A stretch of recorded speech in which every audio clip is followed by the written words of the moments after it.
The stagecoach lurched to a stop in front of the dusty postal office in Santa Fe, New Mexico, and Nathaniel Cole's heart hammered against his ribs the way it had done every Tuesday and Friday for the past 6 months, only to be crushed flat when the driver shook his head before Zachary Barrett could even ask the question that had become his constant refrain.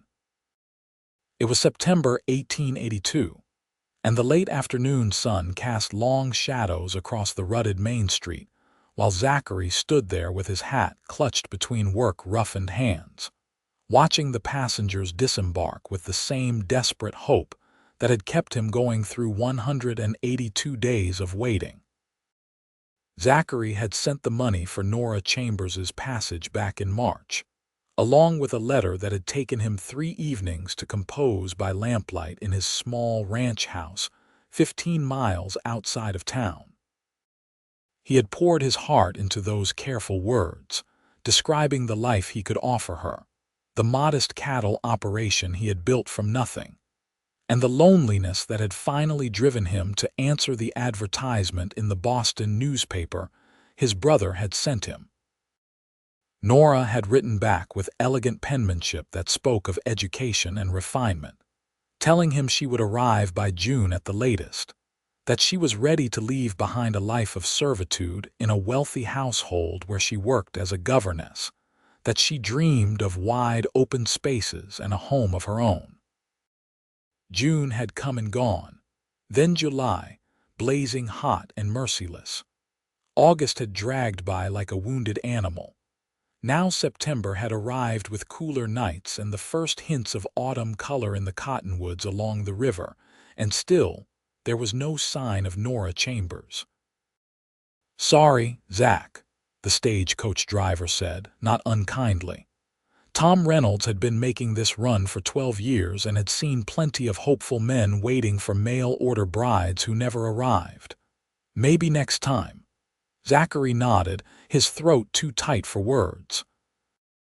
He settled his hat back on his head and turned away, aware of the pitying glances from the shopkeepers who had watched this ritual play out twice a week for half a year.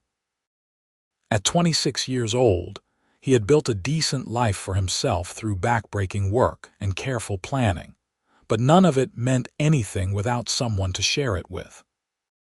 His parents had died of cholera when he was 19. His brother had moved to California 3 years ago, and the ranch that should have been filled with the sounds of family held only silence and the distant lowing of cattle. He untied his horse from the hitching post and swung into the saddle, ready to make the long ride back to his empty house, when he heard a commotion behind him. A smaller coach, travel-worn and covered in dust, was rattling down the street at a reckless pace. The driver was shouting something, but Zachary could not make out the words over the clatter of hooves and wheels. The coach skidded to a stop in a cloud of dust, and before anyone could move to help, the door flew open, and a woman practically tumbled out onto the street. She was wearing a dark blue traveling dress that had seen better days, her blonde hair escaping from pins that had long since lost their battle, and she carried a carpet bag that looked as though it had been through a war. "Wait," she gasped, her voice hoarse and desperate. "Please wait. Is this Santa Fe? Is there a Zachary Barrett here? Please, someone tell me this is Santa Fe." Zachary felt as though the ground had dropped away beneath him. He dismounted so quickly he nearly stumbled, and when he spoke, his voice came out rough with 6 months of accumulated emotion. "I am Zachary Barrett." The woman's gray eyes found his, and in them he saw exhaustion, relief, and something that might have been fear. She took 3 unsteady steps toward him, then stopped, swaying slightly on her feet. "I am so sorry," she whispered. "I am Nora Chambers, and I am so very sorry I am late." Then her eyes rolled back and she collapsed. Zachary crossed the distance between them in 2 long strides and caught her before she hit the ground. She weighed almost nothing, and up close he could see that her face was gaunt, her lips cracked and dry, her skin bearing the pallor of illness. He scooped her up easily and turned to find half the town staring at him. "Doc Henderson," he barked to a young boy standing nearby. "Run and fetch him. Tell him to meet me at the hotel. Now." The boy took off at a sprint while Zachary carried Nora across the street to the Santa Fe Hotel, the finest establishment in town with its 2 stories and actual glass windows. Martha Henley, the proprietor, held the door open with wide eyes. "Put her in room 4, Martha said immediately. "I will bring up water and clean linens. Poor thing looks half dead." Zachary climbed the stairs carefully, hyper-aware of the fragile woman in his arms. In the room, he laid her gently on the bed and stepped back, suddenly uncertain. He had imagined their first meeting 1,000 times, but never like this. He removed her dusty traveling cloak and her worn boots, then pulled a blanket over her, unsure of what else to do. Doc Henderson arrived within minutes, his medical bag in hand and his weathered face grave as he examined Nora. Zachary stood in the corner, his hands clenched into fists, watching the doctor's every movement. "Severe dehydration and exhaustion," Doc Henderson pronounced after a thorough examination. "Possibly some malnutrition as well. What the hell happened to this girl?" "I do not know," Zachary said, his voice tight. "She just arrived." The doctor set about his work with practiced efficiency, getting water into Nora in small sips even though she remained unconscious, checking her pulse and breathing. "She will live," he said finally, "but she needs rest, food, and time. Whatever journey she has been on, it nearly killed her." "Where did she come from?" "Boston," Zachary said. "She was supposed to arrive in June." Doc Henderson let out a low whistle. 6 months ago, Lord Almighty, something must have gone terribly wrong." Martha brought up a basin of warm water and clean cloths, and with quiet efficiency began cleaning the dust and grime from Nora's face and hands. Zachary wanted to stay, but Martha shooed him out with firm instructions to return in the morning. "She needs women's care right now," Martha said gently. "I will sit with her through the night and make sure she is looked after. You have waited 6 months, Zachary Barrett. You can wait one more night." Zachary reluctantly agreed, though he found himself unable to leave town. He took a room at the boarding house down the street and lay awake until dawn, staring at the ceiling and wondering what had happened to Nora Chambers in the 6 months since she had left Boston. When he returned to the hotel at first light, Martha met him at the door with a tired smile. "She woke twice during the night," she reported. "Drank some broth and water. She is sleeping peacefully now and the color is coming back to her face. Whatever happened to her, she is a fighter." Zachary paid for the room for a full week, knowing Nora would need time to recover. He also paid Martha handsomely to continue looking after her, then forced himself to ride back to his ranch. The cattle needed tending, and he had neglected his work too much already in recent months. The next 3 days were torture. He rode into town each morning and each evening, but Nora was either sleeping or too weak to receive visitors. Doc Henderson assured him she was improving, gaining strength with each meal, but Zachary felt the familiar anxiety gnawing at him. What if she took one look at him in the full light of day and decided she had made a terrible mistake? What if the ordeal of her journey had changed her mind about marrying a stranger on the 4th day? Martha met him at the hotel entrance with different news. "She is awake and asking for you." Zachary's heart leaped into his throat. He followed Martha up the stairs, his mouth dry and his palms sweating despite the cool September morning. Martha knocked softly on the door, then pushed it open. Nora was sitting up in bed, propped against pillows, wearing a clean white nightgown that Martha must have lent her. Her blonde hair had been washed and braided, and though she was still too thin, the ghastly pallor had been replaced by a faint flush of color. When her gray eyes met his, Zachary saw intelligence, wariness, and something else he could not quite name. "Mr. Barrett," she said, and her voice was soft but steady. "Thank you for catching me. I am told I fainted quite dramatically." "You had reason," Zachary said, moving carefully into the room and removing his hat. "How are you feeling?"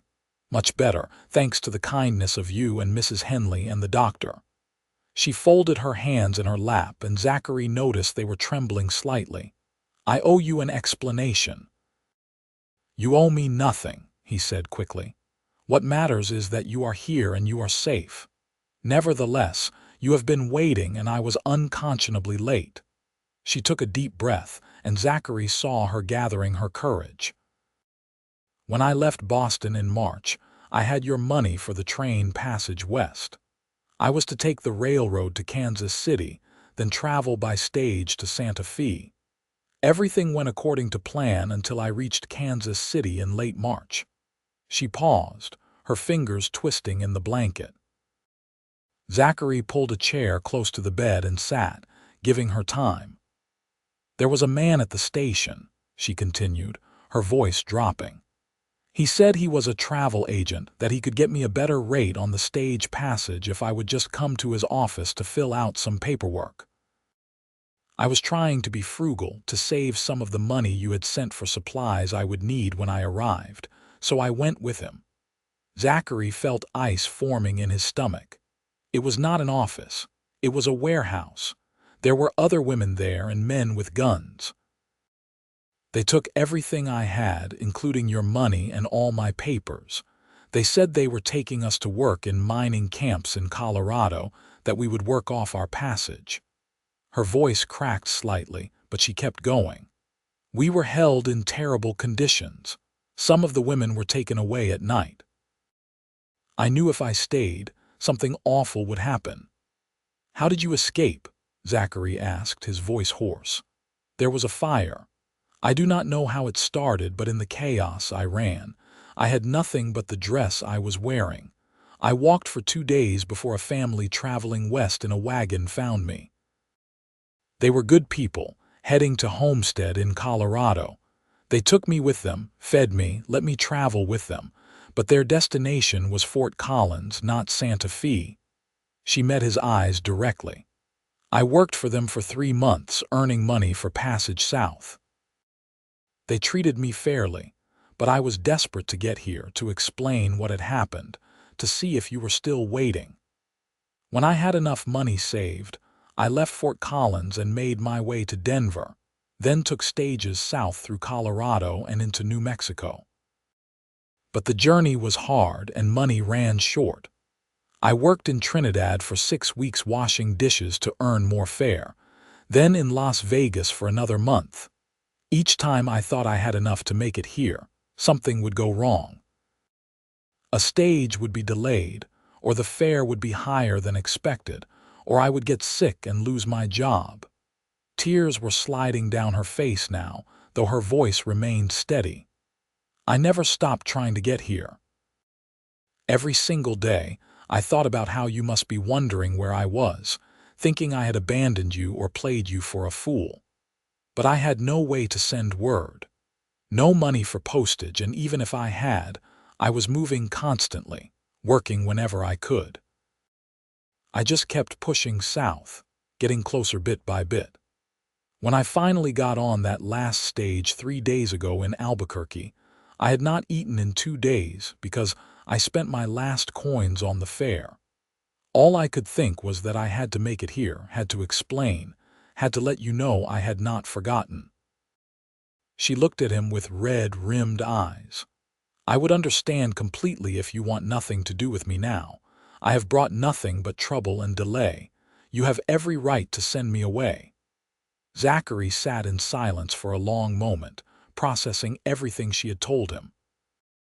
The anger he felt was not directed at this brave, determined woman who had fought for 6 months to honor a commitment to a man she had never met. His anger was for the monsters who had preyed on her, for the circumstances that had nearly broken her, for every hardship she had endured. "Nora," he said finally, and his voice was thick with emotion. "You have been through hell and you still came. You could have given up 100 times. You could have stayed in any of those towns and built a life there. But you kept your word. You fought your way here against odds that would have defeated most people. Do you really think I would turn you away after that?" Fresh tears spilled down her cheeks. "I have nothing to offer you now. No dowry, no possessions except the dress on my back. I am not the woman who wrote those letters full of hope and plans. I am just someone who barely survived." Zachary leaned forward, his eyes intense. "You are someone who survived impossible things.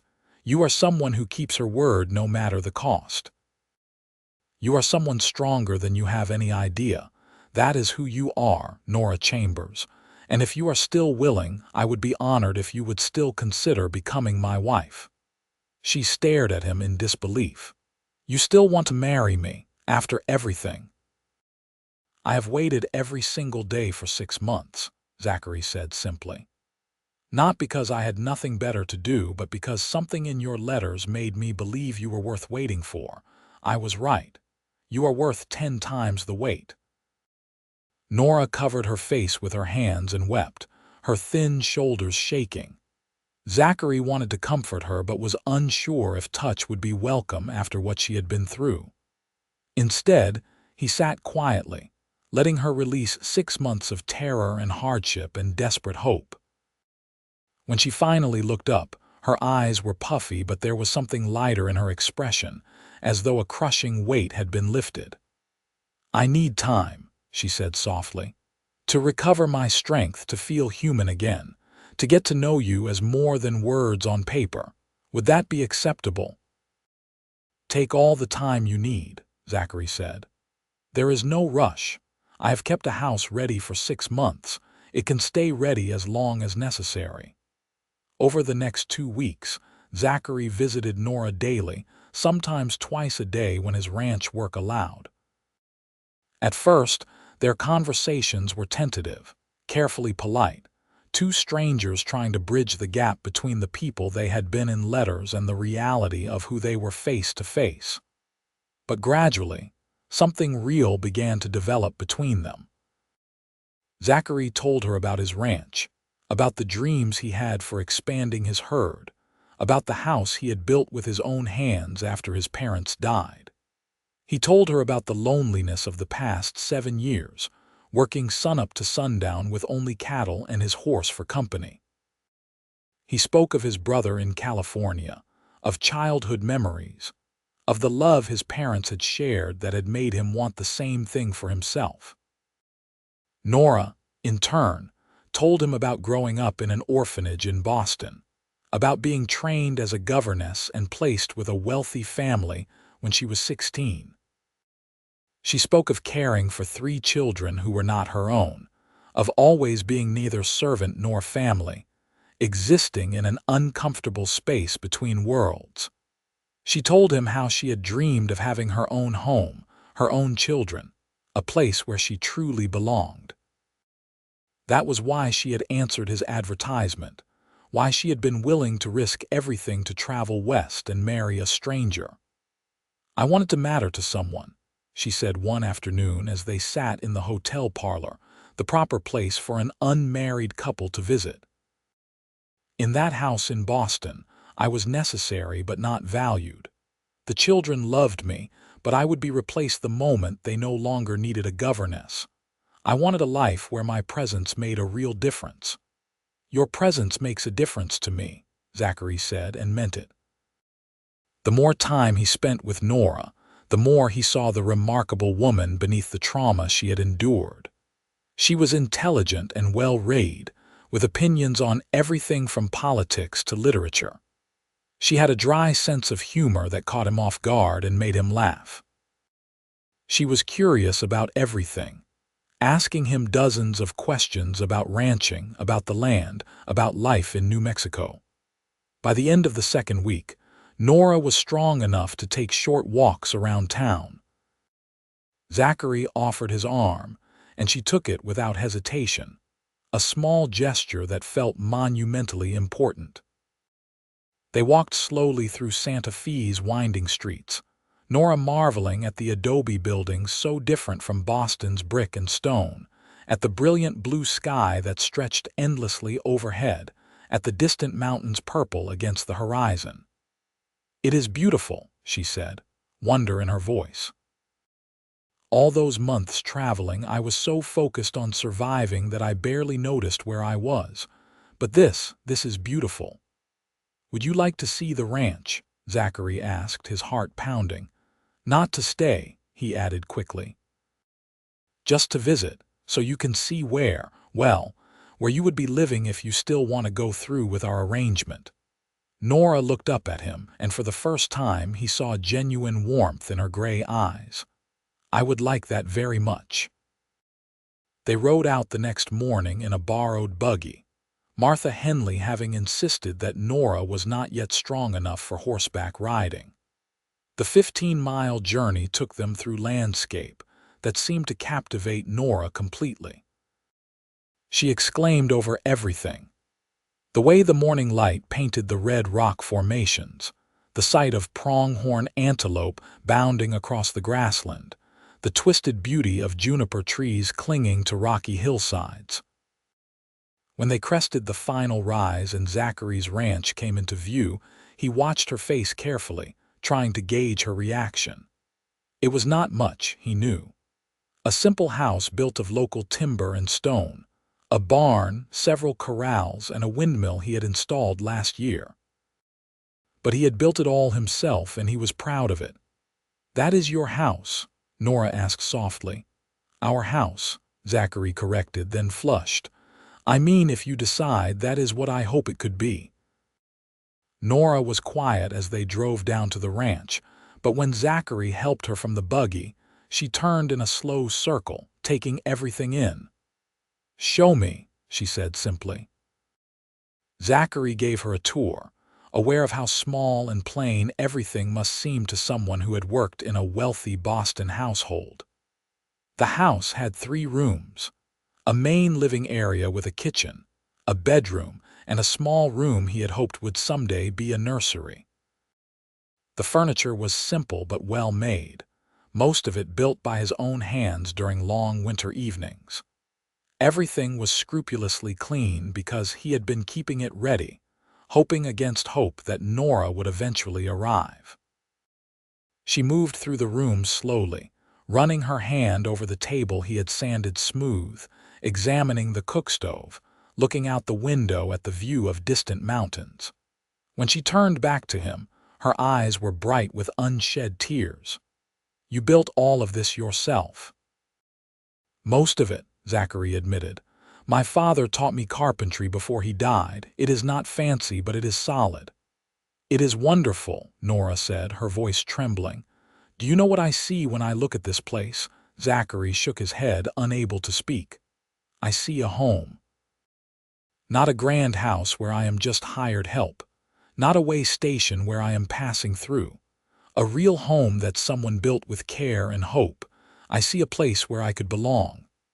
"You do belong here," Zachary said, the words bursting out of him. "I know we have only known each other for 2 weeks. I know you need more time, but Nora, you belong here. With me.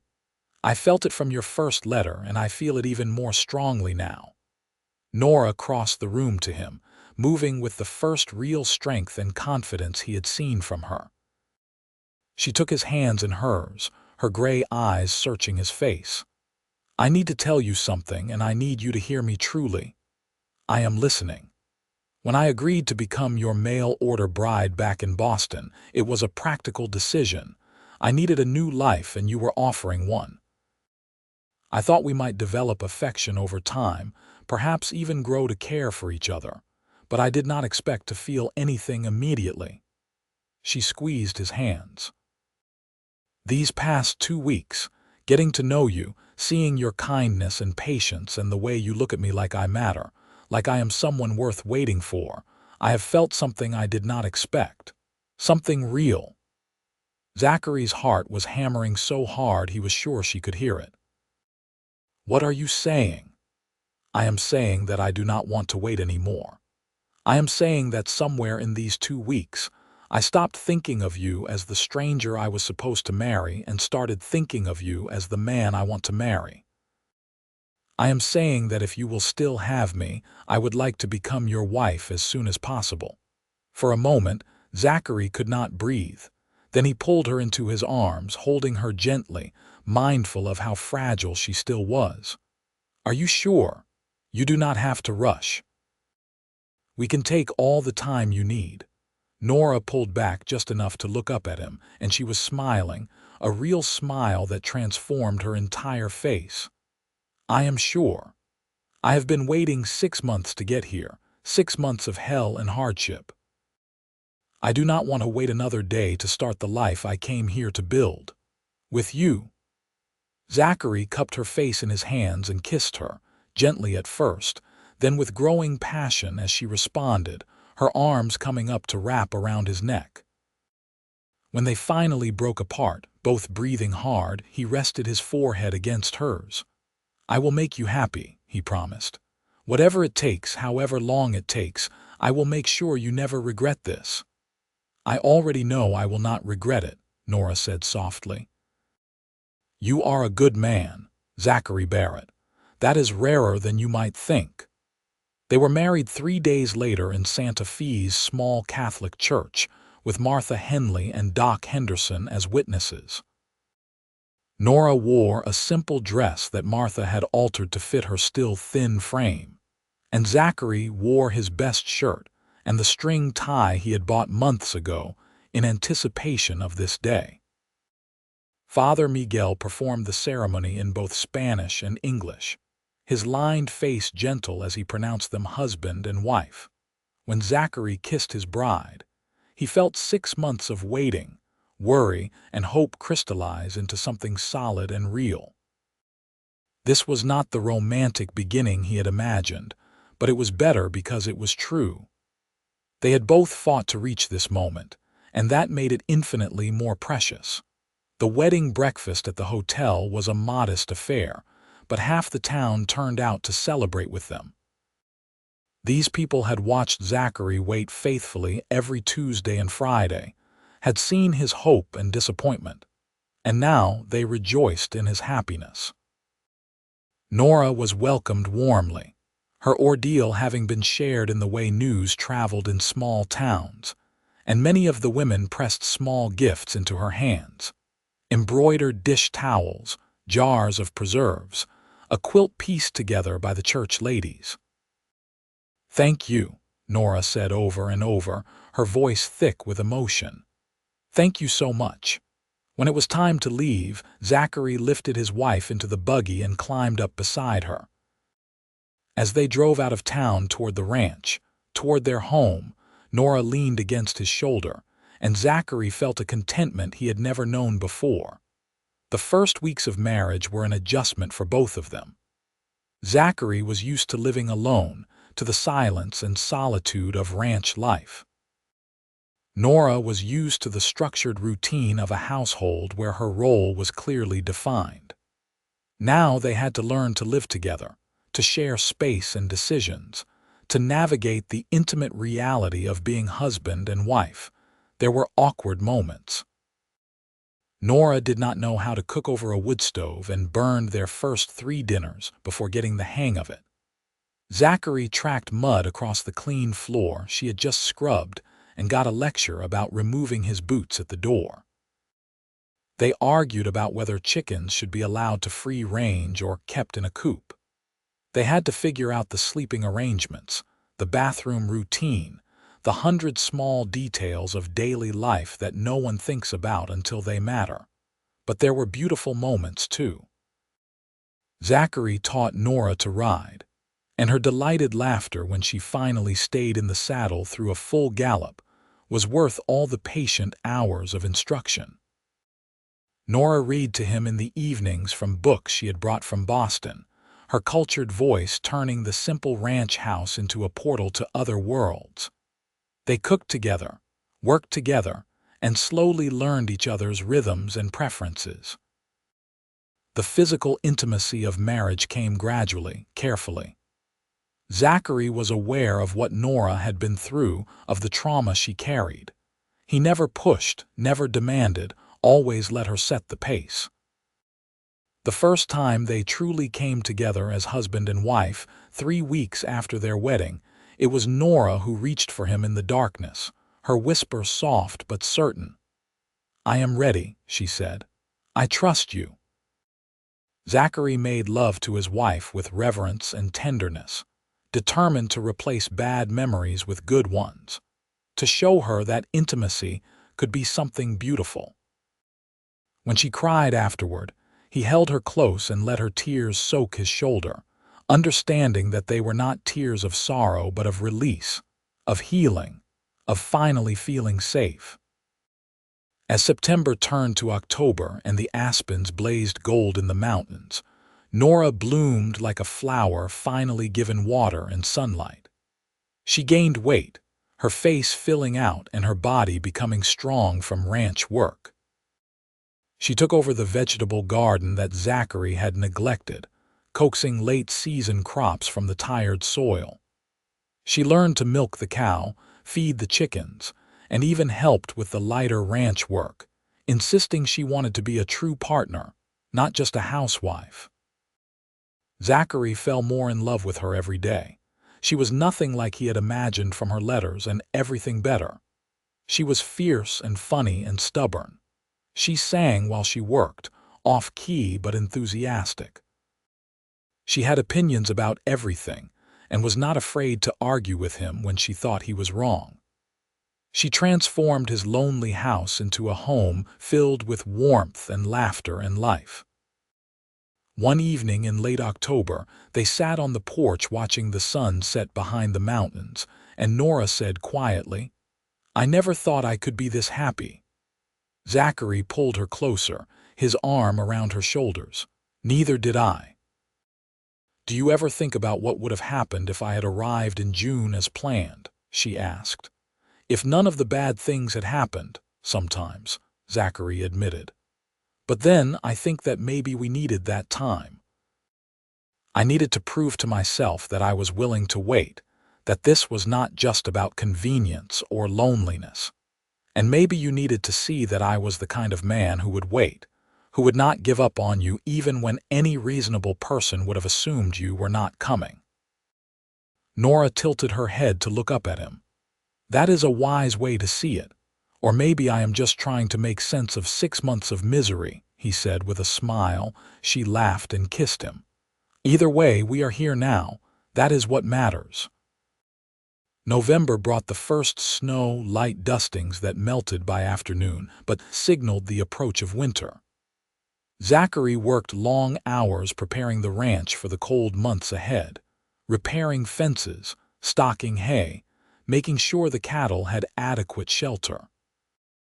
Nora helped where she could and worked inside when she could not, preserving the last of the garden harvest, sewing warmer clothes for both of them, preparing their home for the season ahead.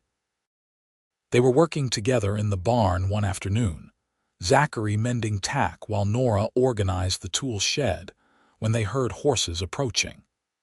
Visitors were rare at the ranch, and Zachary stepped outside warily, his hand instinctively moving to the rifle he kept near the door. 3 men rode into the yard, and Zachary relaxed slightly when he recognized the leader. James Thornton owned the neighboring ranch 10 miles to the east, and while they were not close friends, they maintained good neighborly relations. "Zachary," James called out, swinging down from his horse. "Sorry to bother you, but we have got a problem." "What kind of problem?" "Cattle rustlers. They hit my place 2 nights ago, made off with about 30 head. Pete Carson lost 20 the week before. We are organizing a group to track them down and get our stock back. Figured you might want to join us, since your place could be next on their list." Zachary frowned. Rustling was a constant threat in ranching country, and a man who did not defend his property would not keep it long. But he glanced back at the barn where Nora was working, thinking about leaving her alone. As if summoned by his thoughts, Nora emerged from the barn, wiping her hands on her apron. Her eyes took in the 3 armed men, and Zachary saw her shoulders tense. "Afternoon, madam," James said, tipping his hat. "You must be the bride we heard about. Pleased to meet you." "Nora Barrett," she said, coming to stand beside Zachary. "Is there trouble?" "Rustlers," Zachary said briefly. "James wants me to join a group tracking them." Nora's expression tightened, but she nodded. "Of course. We cannot let them steal from our neighbors. When would you leave?" "First light tomorrow," James said. "Should not take more than a few days if we pick up their trail quick." After James and his men left, Zachary turned to Nora. "I do not like leaving you alone." "I will be fine," she said firmly. "I am not helpless, Zachary. I survived 6 months of hell to get here. I can handle a few days alone on the ranch." "It is not your capability I doubt," Zachary said. "I just do not like the thought of you being here without protection." Nora raised an eyebrow. "Then teach me to shoot." They spent the rest of the afternoon on the far side of the barn, Zachary showing Nora how to load, aim, and fire both the rifle and his revolver. She was a quick study, her hands steady and her focus intense. By the time the sun was setting, she could hit a target more often than not. "You have a natural talent," Zachary said, impressed. "I have motivation," Nora corrected. "I will not be helpless again, not ever." That night, they lay in bed holding each other, neither wanting to sleep and waste the precious hours before Zachary had to leave. "I will be back as soon as I can," he promised. 3 days, 4 at most." "I know," Nora said. "Just be careful." "I did not fight this hard to find you only to lose you to some cattle thieves." "You will not lose me," Zachary said, kissing her forehead. "I promise." He rode out at dawn with James Thornton and 8 other ranchers, following the trail of stolen cattle north toward the Colorado border. The tracking was slow work, the rustlers having tried to cover their trail, but the experienced ranchers pieced together the signs. They found the rustlers' camp on the 3rd day, tucked into a canyon with the stolen cattle penned in a makeshift corral. The confrontation was brief and brutal. The rustlers, 6 rough men who clearly had done this before, chose to fight rather than surrender. Shots were exchanged, and when the smoke cleared, 2 rustlers were dead, 3 were wounded and captured, and 1 had escaped on horseback. On the rancher's side, James Thornton had taken a bullet in the shoulder, and Pete Carson had been grazed across the ribs. They recovered all the stolen cattle, doctored the wounded as best they could, and began the long journey back to Santa Fe with their prisoners. By the time Zachary rode into his ranch yard 4 days after leaving, he was exhausted, filthy, and desperate to see his wife. Nora must have heard the horses because she came running from the house before he had even dismounted. He caught her in his arms, holding her tight, breathing in the scent of her hair and feeling the tension of the past 4 days drain away. "Thank God," she whispered against his chest. "Thank God you are safe." "I promised I would come back," he said. "How are things here?" "Quiet," she said. "Lonely. I missed you terribly." They went inside together, and Nora insisted on heating water for a bath while she made him a hot meal. As Zachary soaked away the trail dust, he told her about the confrontation with the rustlers, about recovering the cattle, about James Thornton's injury. "Will he be all right?" Nora asked, concern in her voice. "Doc Henderson was patching him up when I left town. It looked like a clean wound. He should recover fine." Later, clean and fed and in bed with his wife curled against him, Zachary said, "Those 4 days apart made me realize something." "What is that?" "I never want to be away from you again. Not for rustlers, not for anything. You are the most important thing in my life, Nora. Everything else is secondary." She propped herself up on one elbow to look at him in the lamplight. "We are building a life together. Sometimes that will mean being apart for practical reasons, but I understand what you mean. It felt wrong being here without you." "This is how it was for 7 years before you came," Zachary said quietly. "Just me and the silence. I never realized how lonely I was until I had someone to miss." Nora kissed him softly. "You will never be lonely again. I promise you that." Winter settled over the ranch in earnest in December, bringing snow that stayed on the ground and temperatures that plummeted at night. Zachary and Nora fell into comfortable rhythms, their days structured around the necessities of ranch work and the cozy evenings spent by the fire. Nora continued to prove herself a capable and willing partner, helping with the feeding and care of the animals even in brutal cold. Christmas came, and they celebrated quietly with a simple meal and small gifts they had made for each other. Nora gave Zachary a shirt she had sewn with careful stitches, embroidered with his initials. Zachary gave Nora a hope chest he had built in secret during the hours she was busy with other tasks, the wood sanded smooth and the corners fitted with precision. "For our future," he said as she ran her hands over the beautiful craftsmanship. "For all the things we will collect together over the years." Nora's eyes filled with tears. "It is the most beautiful thing anyone has ever made for me." As the new year of 1883 arrived, Zachary reflected on how much his life had changed in the past 4 months. Last January, he had been alone, contemplating the advertisement that would eventually bring Nora into his life. Now he had a wife he loved deeply, a home that felt complete, and a future that seemed bright despite the challenges they had already overcome. In February, Nora began feeling unwell in the mornings, and it did not take long for both of them to realize what that meant. Doc Henderson confirmed her suspicions on a trip to town, his weathered face breaking into a wide smile. "Congratulations," he said. "Looks like you will be parents by early fall." The ride home was quiet, both of them processing the news. Finally, Zachary said, "Are you happy about this?" "Terrified," Nora admitted. "But yes, very happy." "Are you?" "More than I can say," Zachary said, reaching over to take her hand. "I always wanted children, a family, but I had given up hope it would ever happen." "Well, it is happening now," Nora said with a smile. "We are going to be parents." The pregnancy was not easy. Nora suffered from terrible morning sickness that lasted well into the afternoon. And as spring arrived and the weather warmed, she found the heat exhausting. But she never complained, and Zachary did everything he could to make things easier for her, taking over more of the household tasks and insisting she rest whenever possible. They spent the long summer evenings planning for the baby, turning the small third room into a nursery. Zachary built a cradle from smooth pine, rocking it gently to test its balance while Nora sewed tiny clothes and blankets. They argued good-naturedly about names, unable to agree on anything.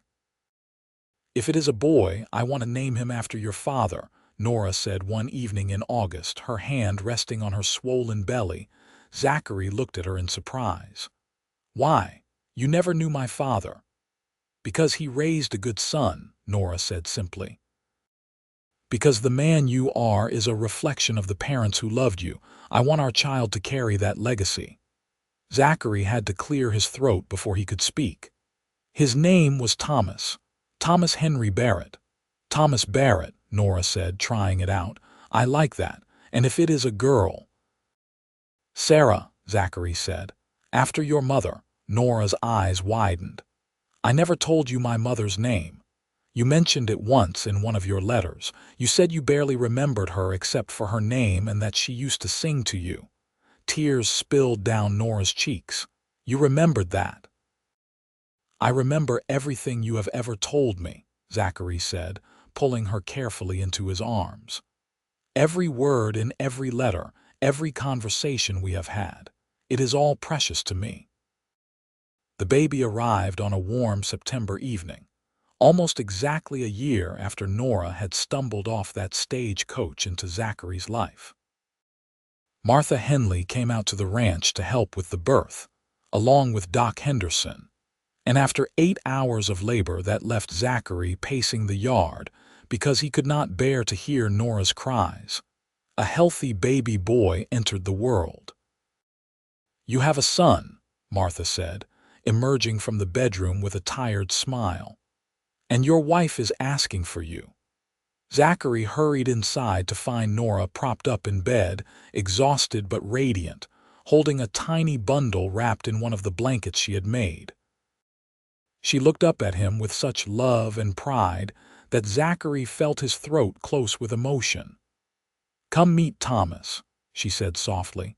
Zachary sat carefully on the edge of the bed and looked down at his son. Thomas had a cap of dark hair and his mother's delicate features, and as Zachary watched, the baby's eyes fluttered open to reveal blue-gray eyes that seemed to look right at him. "Hello, son," Zachary whispered, reaching out to touch one tiny, perfect hand. Thomas's fingers closed around his father's finger with surprising strength, and in that moment, Zachary fell completely in love for the second time in his life. "He is perfect," Zachary said, looking at Nora. "You are amazing. I cannot believe you did this." "We did this," Nora corrected gently. "We made this miracle together." The first months of parenthood were exhausting and wonderful. Thomas was a healthy baby with strong lungs and firm opinions about when he wanted to eat and sleep. Nora threw herself into motherhood with the same fierce determination she brought to everything, though Zachary could see the toll the sleepless nights were taking on her. "Let me take him," he would say in the dark hours of early morning when Thomas woke crying. "You need to rest."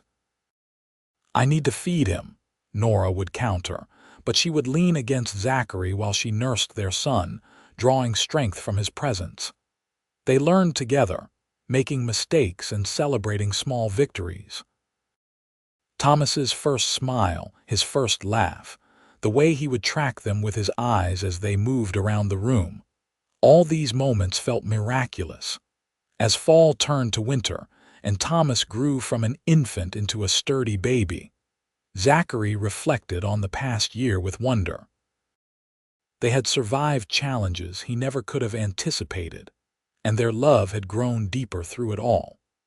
One evening in early December, with Thomas sleeping peacefully in his cradle and snow falling softly outside, Nora and Zachary sat by the fire talking about the future. "I want more," Nora said quietly. "More children, I mean. Is that foolish?" "Not foolish at all," Zachary assured her. "I want that too, a house full of children if we are blessed with them." "I never had siblings," Nora said. "Growing up in that orphanage, then being sent to work as a governess, I was always alone. I do not want that for Thomas. I want him to have brothers and sisters." "Then that is what we will work toward," Zachary said, pulling her close. "We will build the family neither of us had growing up. We will fill this house with love and laughter." The years that followed were full and rich. In 1884, a daughter arrived, and they named her Sarah just as they had planned. She had her father's dark eyes and her mother's determined chin, and from the moment she could crawl, she followed Thomas everywhere. In 1886, another son was born, and they named him James after the neighbor who had become a good friend. Young James was quieter than his siblings, thoughtful and observant, content to watch the world around him with serious eyes. The ranch prospered as well. Zachary's careful breeding program produced healthy cattle that commanded good prices, and he slowly expanded his operation, buying adjoining land when it became available. Nora proved to have a head for figures and took over managing the ranch accounts, freeing Zachary to focus on the physical work he loved.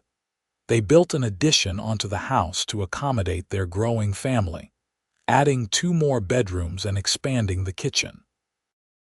They bought a piano when they visited Santa Fe one year, and Nora taught all 3 children to play, the house filling with music in the evenings.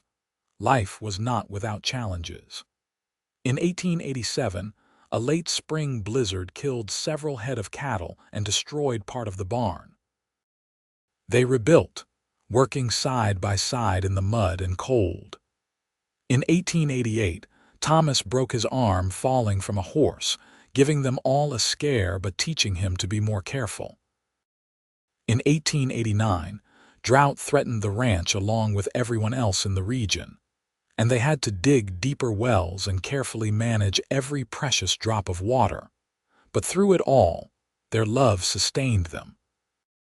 Zachary and Nora had built something real and lasting, a partnership based on mutual respect, shared dreams, and deep affection that had grown into profound love over the years. In the fall of 1890, 8 years after Nora had arrived in Santa Fe, they stood together on the porch of their expanded house, watching their 3 children play in the yard. Thomas, now 7, was teaching 6-year-old Sarah to rope fence posts while 4-year-old James watched intently, waiting for his turn. "You ever think about that day you arrived?" Zachary asked, his arm around Nora's waist. "Sometimes," Nora said. "It feels like a lifetime ago. Like it happened to different people." "We were different people," Zachary said. "I was so lonely I did not even realize how empty my life was, and you were running from one difficult life toward an uncertain future." "And now look at us," Nora said, gesturing to the scene before them. 3 beautiful children, a thriving ranch, a home filled with love. Sometimes I have to pinch myself to believe it is real." "It is real because we made it real," Zachary said. "Because you fought for 6 months to get here, and because I was stubborn enough to wait. Because we both refused to give up on something we believed in, even when it seemed impossible." Nora turned to face him, her gray eyes still as beautiful as the day he had first seen them. "I would go through it all again, every terrible moment, if I knew it would lead me here. To you. To this life. You will never have to," Zachary promised, kissing her forehead. "From now on, we face everything together." As if to prove the universe had a sense of humor, 2 weeks later Nora discovered she was pregnant again. This time, the pregnancy was easier, perhaps because she knew what to expect or because her body was stronger now. In the spring of 1891, twin girls arrived, surprising everyone. They named them Grace and Hope, and the names felt appropriate for children born into a family built on second chances and stubborn faith. With 5 children now filling the house with noise and chaos, life became even busier. Thomas, at 8, took his role as oldest brother seriously, helping with his younger siblings and learning ranch work from his father. Sarah was fearless and adventurous, keeping everyone on their toes. James remained the quiet one, but his observations were often surprisingly insightful. And the twins, while still babies, already showed distinct personalities. Grace sunny and easygoing, while Hope was more serious and demanding. Zachary expanded the cattle operation further, hiring 2 ranch hands to help with the increased workload. The ranch that had once supported just him now provided for a family of 7, plus employees. He took fierce pride in knowing that his children would never experience the loneliness he had known, that they were growing up surrounded by love and siblings, and a sense of belonging. Nora thrived as a mother, though Zachary knew the constant demands of 5 children exhausted her. He made sure she had help, insisting she hire a girl from town to assist with the housework and the twins. He also made sure they had time alone together, arranging for Martha Henley to watch the children once a month, so he could take Nora to dinner in Santa Fe or on long rides across the ranch, just the 2 of them reconnecting. "You take such good care of me," Nora said one evening as they rode back from a picnic by the river, just the 2 of them enjoying a rare afternoon alone while the children were with Martha. "You take care of everyone else," Zachary said. You deserve to be taken care of too." "I never imagined being this happy," Nora said, echoing words she had spoken years before. "When I was in Boston, working for that family, I used to watch the mother with her children and wonder what it would be like to have my own. But I could not have imagined this: 5 beautiful children and a husband who loves me, a home that is truly mine." "Ours," Zachary corrected with a smile. "Everything I have, everything I am, is ours." In 1893, Thomas turned 10, and Zachary began teaching him more serious ranch work, taking him on longer rides to check on the cattle, showing him how to read the land and the weather. Sarah, at 9, insisted on learning everything her brother learned, refusing to be left behind just because she was a girl.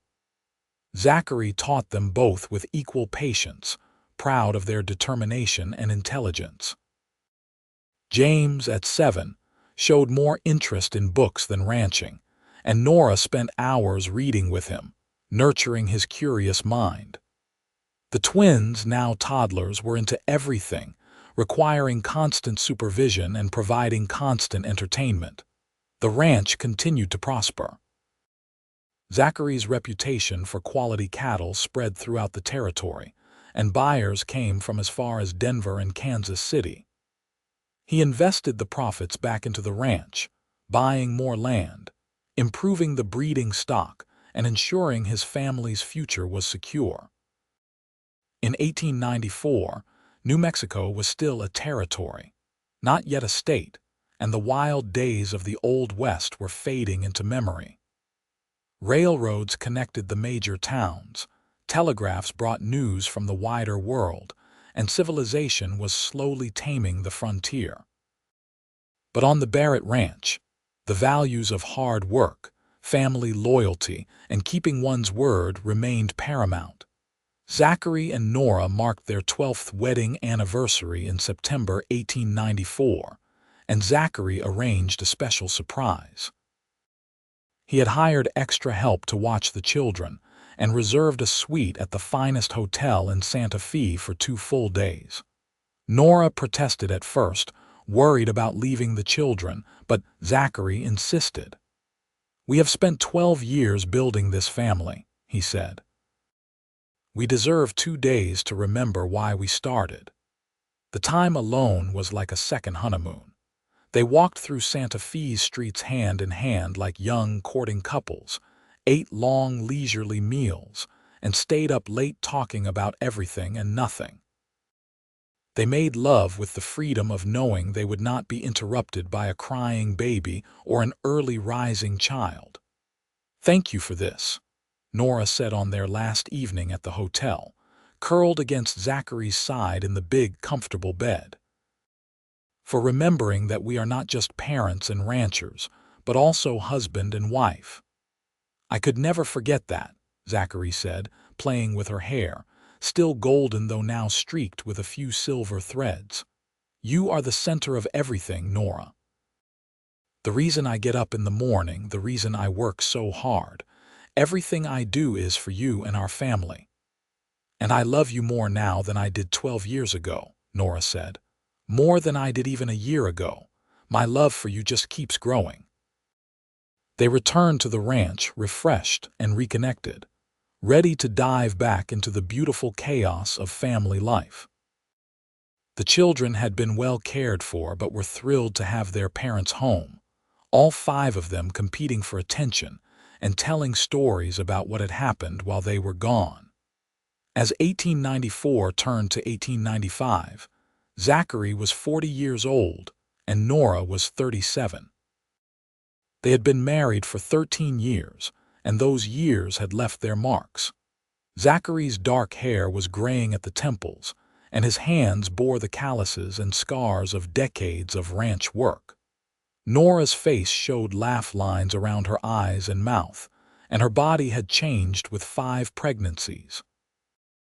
But when Zachary looked at his wife, he saw only beauty, the beauty of a life well lived together. Their children were growing up strong and healthy. Thomas, at 12, was nearly as tall as his mother and showing the promise of his father's height and build. Sarah, at 11, was turning into a capable young woman who could rope a calf as well as bake bread. James, at 9, remained the scholar of the family, his room filled with books borrowed from anyone who would lend them. And the twins, now 4 years old, were a matched pair of mischief and delight. In the summer of 1895, Zachary's brother Marcus finally came to visit from California, bringing his wife and 3 children. It was a joyful reunion, the 2 brothers not having seen each other in 12 years. Marcus marveled at the ranch Zachary had built, at the thriving family he had created. "You found exactly what you were looking for," Marcus said as they sat on the porch one evening, watching the combined 8 children play together in the yard. "I am so glad for you, Zach." "It was not easy," Zachary admitted. "There were times I thought it would never happen, times when waiting for Nora felt impossible." "But you waited," Marcus said. "That says everything about the kind of man you are." "I waited because something told me she was worth waiting for," Zachary said. "And I was right. She is worth everything." When Marcus's family left 2 weeks later to return to California, they extracted promises for future visits and invitations to come stay on the California coast. The connection between the brothers had been renewed, and Zachary was grateful for it. Family, he had learned, was precious in all its forms. As 1895 turned to 1896, the ranch entered its 15th year under Zachary's ownership, and he took stock of how far he had come. From a young man of 19 with nothing but grief and determination, he had built a successful operation that now supported 2 families, his own and the ranch hands he employed. He had transformed from a lonely bachelor into a husband and father, roles that suited him better than anything else ever had.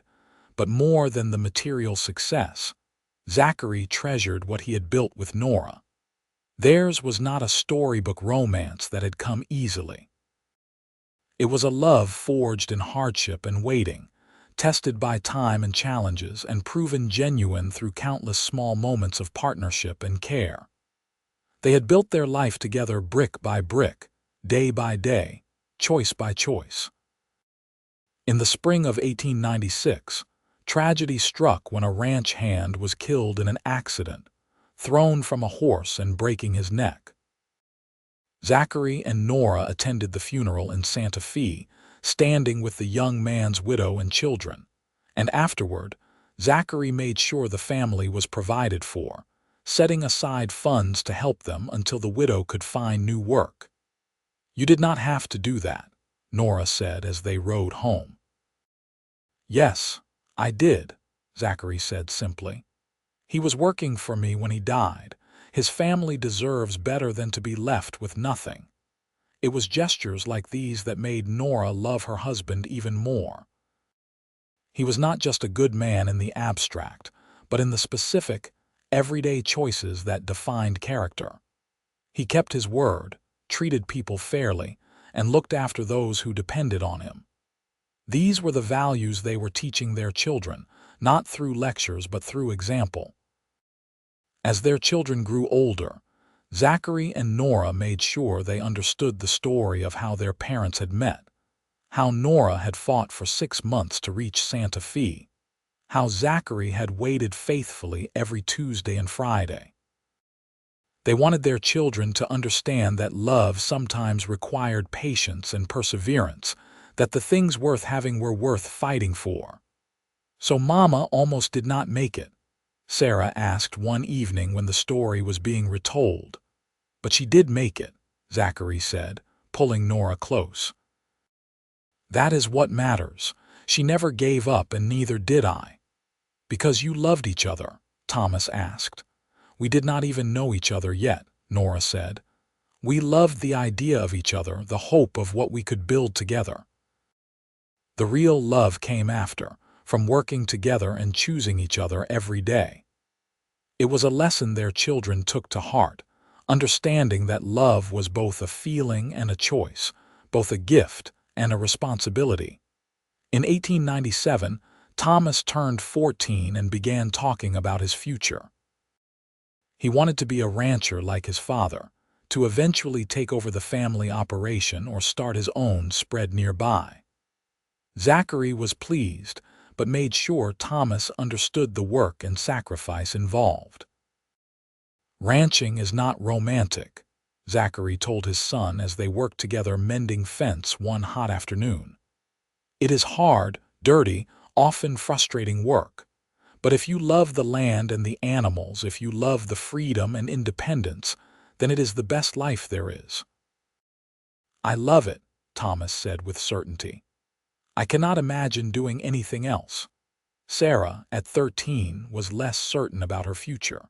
She loved the ranch but also had dreams of seeing more of the world, of experiencing life beyond the boundaries of their land.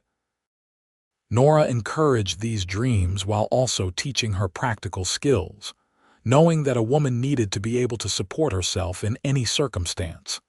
James, at 11, had discovered a passion for drawing and spent hours sketching the landscape, the animals, his family. His detailed pictures showed real talent, and Zachary wondered if his middle son might become an artist, something completely different from ranching. The twins, now 6 years old, were still young enough that their futures were wide open. Grace wanted to be a teacher, a new ambition acquired from the traveling teacher who came to the area 3 times a week to instruct the ranch children. Hope wanted to be a doctor, inspired by Doc Henderson's visits to tend minor injuries and illnesses on the ranch. Zachary and Nora encouraged all their children's dreams, determined that they would have choices they themselves had not had growing up. Education was a priority, and Zachary made sure the traveling teacher was well paid and that his children had access to books and learning materials. In the fall of 1897, 15 years after Nora's arrival in Santa Fe, they hosted a celebration at the ranch. They invited everyone who had been part of their story. Martha Henley, now in her 60s but still running the hotel, Doc Henderson, grayer but still sharp, James Thornton and his family, other neighbors and friends who had become like extended family over the years. It was a beautiful day, warm but not hot, with a brilliant blue sky overhead. Tables were set up in the yard, loaded with food that Nora and the ranch hands' wives had prepared. Children, dozens of them now from various families, ran and played while adults talked and laughed. Zachary stood with his arm around Nora, surveying the gathering with deep satisfaction. This was what life was supposed to be: family, friends, community, all the connections that made existence meaningful. "Speech," someone called out, and others took up the cry. Reluctantly, Zachary stepped forward, uncomfortable with being the center of attention but knowing it was expected. He looked at Nora, drew strength from her encouraging smile, and began to speak. 15 years ago, I was a lonely man with a decent ranch and an empty house. I took a chance on something that seemed crazy at the time, sending money to a woman I had never met and asking her to travel across the country to marry me. When she did not arrive as expected, everyone told me to give up, to accept that she was not coming. But something told me to wait, so I did. I waited every single day for 6 months, and it was the best decision I ever made. He reached back and pulled Nora forward to stand beside him. This is the woman who fought through hell to get here, who never gave up even when any reasonable person would have. She made me a husband, a father, a better man than I ever would have been alone. Everything good in my life comes from the day she stumbled off that stagecoach and into my arms. Nora was crying openly now, but she was smiling too. Zachary continued, his voice thick with emotion. The point of this story, the reason I am telling it again today, is that the best things in life require patience and faith. They require showing up every day, doing the work, and refusing to give up even when it is hard. Nora and I have built this life together one day at a time, one choice at a time, one challenge at a time, and we will keep building it for as long as we are blessed to have. The gathering erupted in applause and cheers. Thomas and Sarah came forward to hug their parents, followed by the younger children. Friends and neighbors pressed forward with congratulations and well wishes. It was a perfect moment, one Zachary knew he would remember for the rest of his life. As the afternoon stretched into evening and the gathering gradually dispersed, families heading home before dark, Zachary and Nora found themselves alone on the porch, watching the sun paint the mountains gold and crimson. 15 years, Nora said softly. Sometimes it feels like yesterday, and sometimes it feels like we have always been together. Both things are true, Zachary said. Time is strange that way. Do you ever regret it? Nora asked, waiting for me, taking a chance on someone you had never met. Zachary turned to face her, cupping her face in his hands. Not for one single second. You are the best thing that ever happened to me, Nora Barrett. Waiting for you taught me patience. Living with you has taught me love. Raising our children together has taught me joy.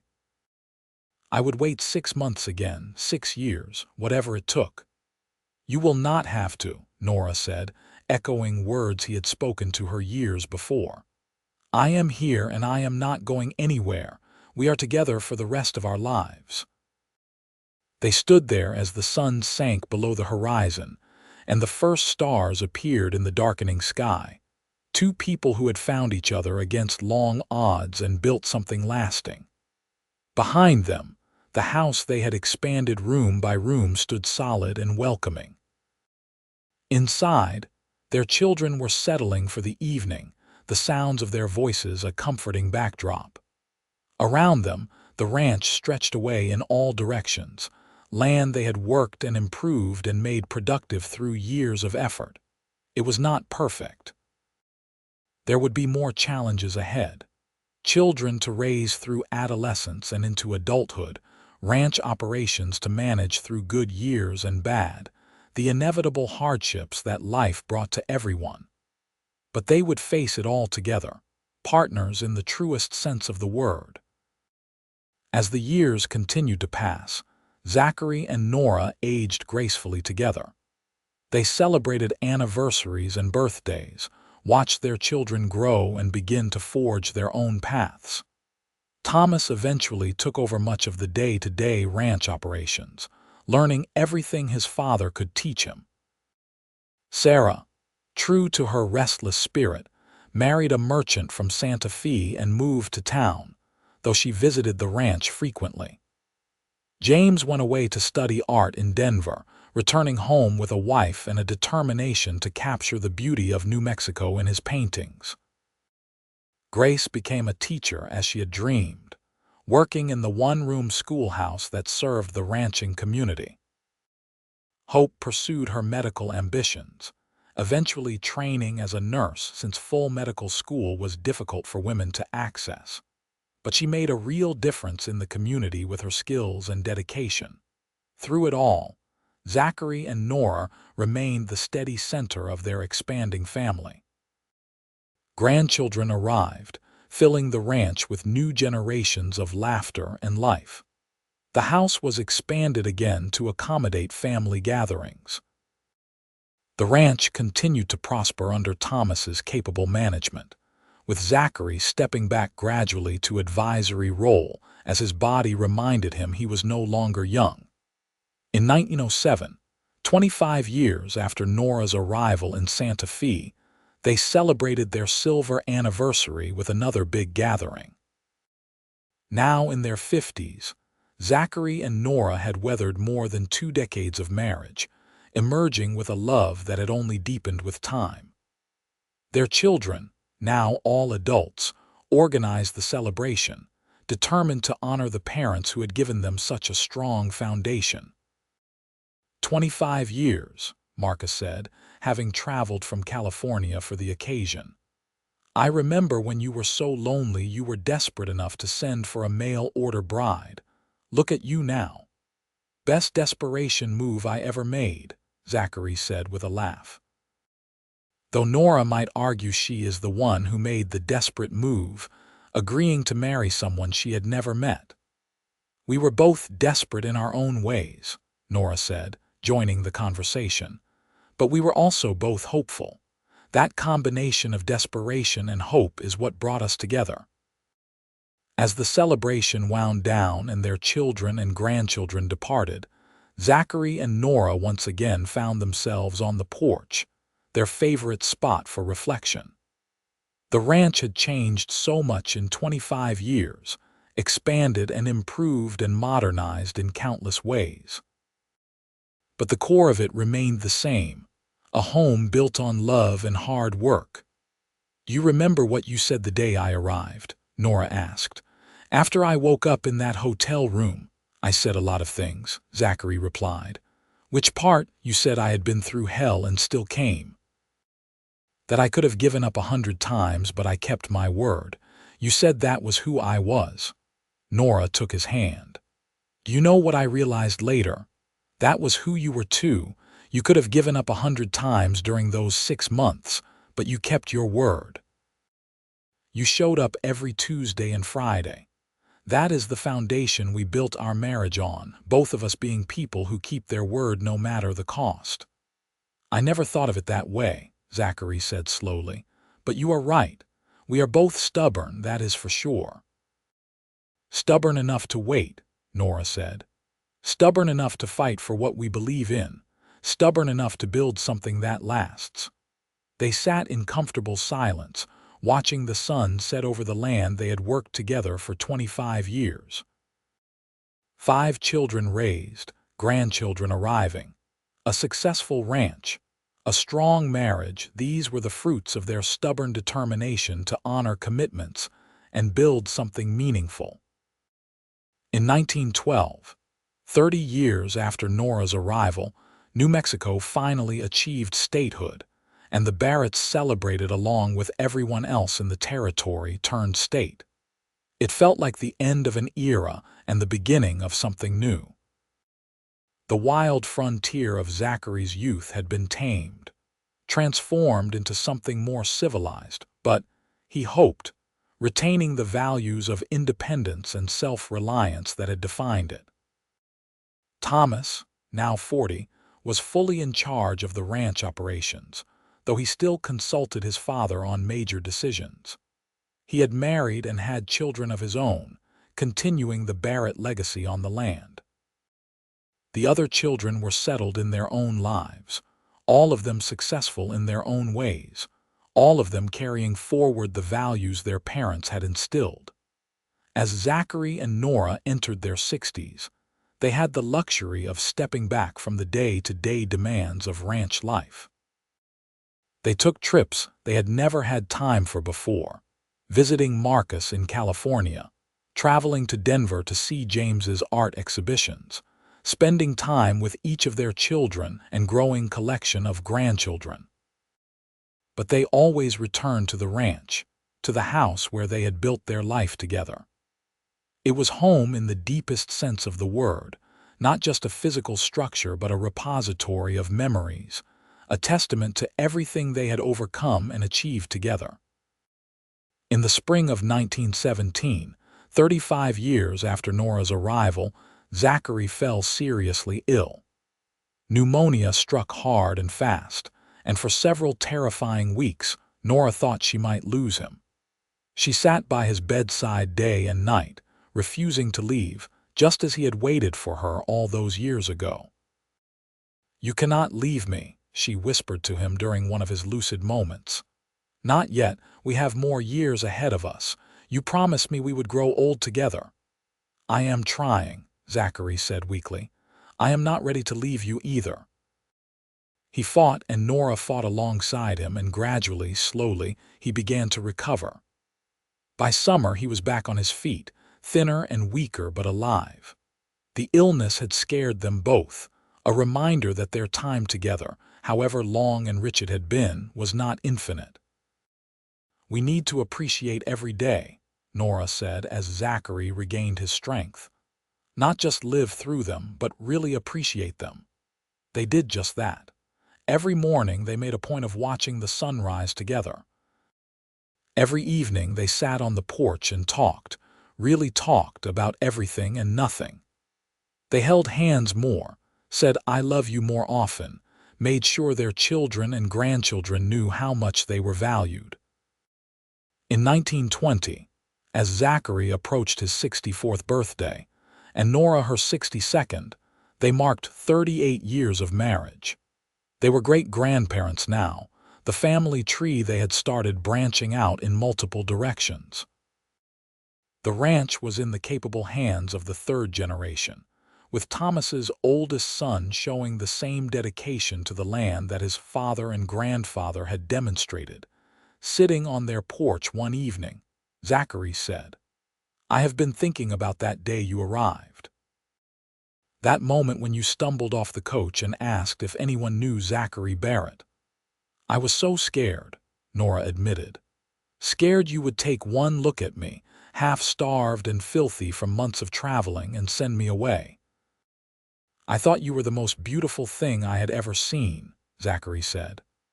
"Not because of how you looked, though even exhausted and ill you were lovely, but because you had made it. Against all odds, through unimaginable hardship, you had kept your promise. That kind of strength and determination, that is the most beautiful thing in the world. And you waited," Nora said, "every single day for 6 months. Martha told me later that the whole town was taking bets on when you would give up, but you never did." "I could not give up on you," Zachary said simply. "Something in your letters told me you were worth waiting for. I was right." They sat quietly, holding hands, two old people who had loved each other well through nearly 4 decades of marriage. They had started as strangers brought together by circumstance and hope, and they had become true partners, building a life and a legacy that would outlast them both. As the sun set and the stars began to appear, Nora leaned her head on Zachary's shoulder. "Thank you for waiting for me." "Thank you for being worth the wait," Zachary replied, kissing the top of her head. They remained there until the last light faded from the sky. Two people who had found each other against impossible odds and held on tight through everything life had thrown at them. Their love story had not been easy or simple, but it had been real, and it had been worth every moment of waiting, every challenge overcome, every tear shed and triumph celebrated. In the years that followed, they continued to grow old together, surrounded by the family they had built and the land they had tended. When Zachary finally passed away in 1926 at the age of 70, he died peacefully in his sleep with Nora's hand in his, having lived a long and fulfilling life. Nora followed 2 years later, having told her children that she had stayed as long as she needed to ensure everyone was settled. But now, it was time to rejoin the man she had loved for 46 years.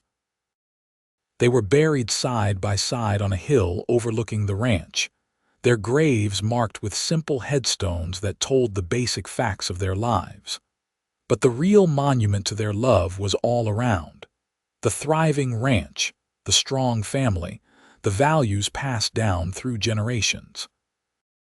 They had started with nothing but hope and determination, and they had built something that would last long after they were gone. Their great-grandchildren would tell the story of Zachary and Nora to their own children.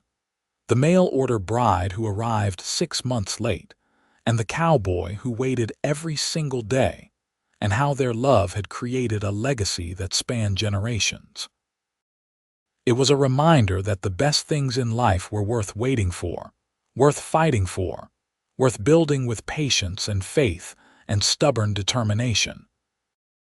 And on quiet evenings, when the setting sun painted the mountains gold and the wind whispered through the cottonwoods, those who worked the ranch swore they could still feel the presence of Zachary and Nora. Two souls who had found each other against impossible odds and had loved each other well until the very end. Their love story a testament to the power of keeping one's word, of waiting with hope, and of building a life together one day at a time.